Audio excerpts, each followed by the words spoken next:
नमस्कार दोस्तों, इस वीडियो में हम 4-वे डाइवर्टर, 5-वे डाइवर्टर और हाई फ्लो डाइवर्टर के बारे में समझेंगे कि इनमें क्या क्या इश्यूज आते हैं और इन सभी डाइवर्टर्स को कैसे रिपेयर किया जाता है। चाहे हम 4-वे डाइवर्टर की बात करें, 5-वे डाइवर्टर की बात करें या हाई फ्लो की बात करें, तीनों ही डाइवर्टर्स में सेम इश्यूज आते हैं।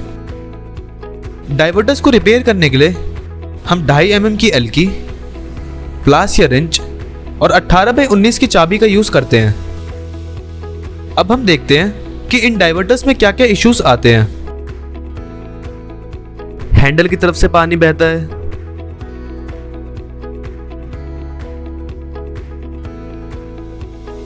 स्पाउट में से पानी आता है, स्पाउट और शावर दोनों में से ही पानी आता है और टिप्टॉन के ब्रेक या डैमेज होने की वजह से भी पानी आता है। अब हम इनके प्रोसेस को समझते हैं कि 4-वे डाइवर्टर, 5-वे डाइवर्टर और हाई फ्लो डाइवर्टर को कैसे रिपेयर किया जाता है। अगर हैंडल की तरफ से पानी आता है तो हम टिक्की को हटाकर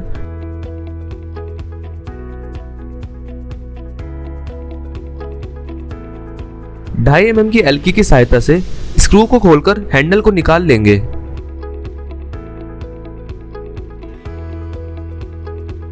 फिर ग्लासी को निकाल लेंगे।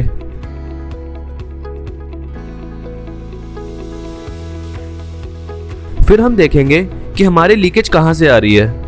अगर हमारी लीकेज डाबरनेट से आती है तो इसका मतलब है कि हमारी फिटिंग लूज है और फिटिंग लूज होने की वजह से हमारे स्पाउट और डाबरनेट से भी पानी आता है। इसके बाद जैसा कि हम देख रहे हैं कि ये कार्टेज 45 mm की है, तो हम इसमें 4.5 सेंटीमीटर के ब्रास वॉशर को कंपनी से मंगाकर चेंज कर देंगे। वॉशर लगाने से हमारी फिटिंग टाइट हो जाएगी और इससे डाइवर्टर की शीट और कार्टेज के वॉशर के बीच का गैप भी खत्म हो जाएगा।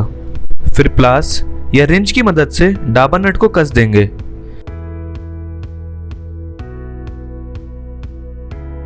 इसके बाद ग्लासी को लगाकर 2.5 mm की एल्की की सहायता से हैंडल को लगा देंगे।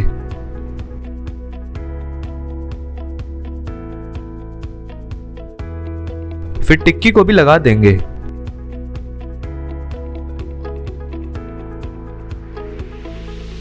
इससे हमारे स्पाउट और डाबरनेट से लीकेज होने की इश्यू सॉल्व हो जाएगी। अगर स्पेंडल की तरफ से पानी आता है तो इसका मतलब हमारी कार्टेज डैमेज हो गई है, जिससे कि हमें कार्टेज को चेंज करना होगा। कभी कभी हमारी कार्टेज ब्रेक भी हो जाती है, तो उस केस में भी हमें कार्टेज चेंज करना होता है। जैसा कि आप इस पिक्चर में देख रहे हैं कि ये 4-वे डाइवर्टर की कार्टेज है, ये 5-वे डाइवर्टर की कार्टेज है और ये हाई फ्लो की कार्टेज है। कार्टेज को चेंज करने के लिए हम अपने डाइवर्टर के अनुसार कार्टेज को कंपनी से मंगाकर चेंज कर लेंगे। कार्टेज को चेंज करने के लिए सबसे पहले हम प्लास या रिंच की मदद से डाबर नट को खोलेंगे। उसके बाद हम अपने डैमेज्ड कार्टेज को निकाल लेंगे। अब जैसा कि ये 5-वे डाइवर्टर की कार्टेज है, आपको इसी कार्टेज में 2 नक्के दिखेंगे और फिर आपको डाइवर्टर में भी 2 नक्के दिखेंगे। तो कार्टेज के 2 नक्कों को डाइवर्टर के 2 नक्कों में बिठा देंगे और चेक करेंगे कि कार्टेज घूम तो नहीं रही है। कार्टेज तभी घूमती है जब नक्के सही से होल में नहीं बैठ पाते हैं। फिर इसके बाद प्लास या रिंच की मदद से नट को कस देंगे।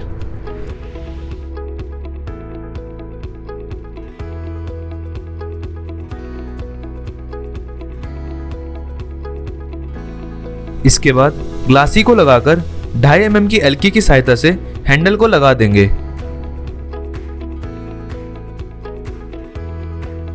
फिर टिक्की को भी लगा देंगे। इससे हमारा ये लीकेज इशू भी सॉल्व हो जाएगा।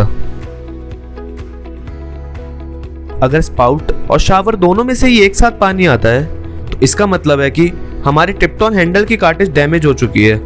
अगर कभी भी कार्टेज ब्रेक होती है या स्पाउट या शावर दोनों में से एक साथ पानी आता है तो हमें कार्टेज को चेंज करना होगा। कार्टेज को चेंज करने के लिए हम 2.5 mm की एल्की का यूज कर हैंडल को निकालेंगे।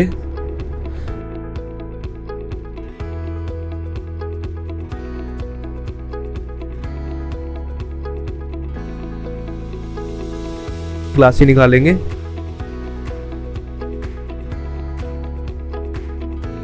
फिर 18x19 की चाबी से कार्टेज को एंटी क्लॉकवाइज डायरेक्शन में घुमाकर निकाल लेंगे।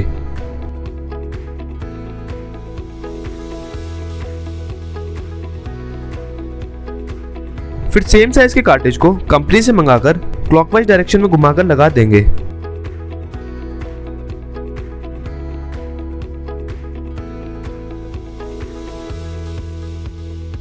फिर हैंडल और ग्लासी को भी लगा देंगे।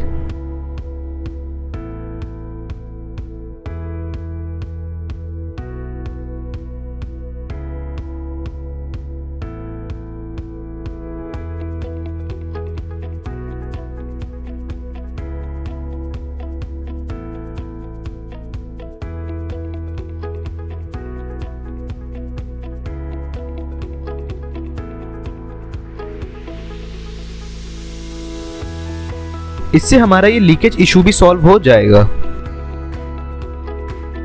अब हम 5 वे डाइवर्टर के एक छोटे से इशू के बारे में भी बात कर लेते हैं। कभी कभी ऐसा होता है कि इनलेट और आउटलेट के कनेक्शन में इंटरचेंज होने की वजह से 5 वे डाइवर्टर में कुछ इश्यूज आते हैं, जैसे हैंडल ओपन करने से पानी मिक्स नहीं आता, या हैंडल घूमने से शावर या स्पाउट में पानी डाइवर्ट हो जाता है। तो इस इशू को सॉल्व करने के लिए हम आपको बताते हैं कि कौन सा कनेक्शन पाइप 5 वे डाइवर्टर के स्लॉट में लगेगा। जैसा कि आप 5 वे डाइवर्टर देख रहे हैं, इसमें हमारे पास 5 स्लॉट्स होते हैं। हर एक स्लॉट में अलग अलग कनेक्शंस होंगे। आप यहाँ पर फ्रेश लिखा हुआ देख रहे हैं, तो यहाँ हमारे फ्रेश वाटर या ठंडे पानी का कनेक्शन होगा। इस ऊपर वाले स्लॉट में हमारे टैंक का कनेक्शन होगा। इस स्लॉट में हमारे हॉट वाटर का कनेक्शन होगा। जैसा कि आप SPT लिखा हुआ देख रहे हैं, जिसका मतलब स्पाउट है, तो इसका कनेक्शन सीधा स्पाउट से होगा। और ये स्लॉट हमारा शावर कनेक्शन के लिए यूज होता है। Thank you for watching this video. Please follow us on social platforms to know more about gravity products.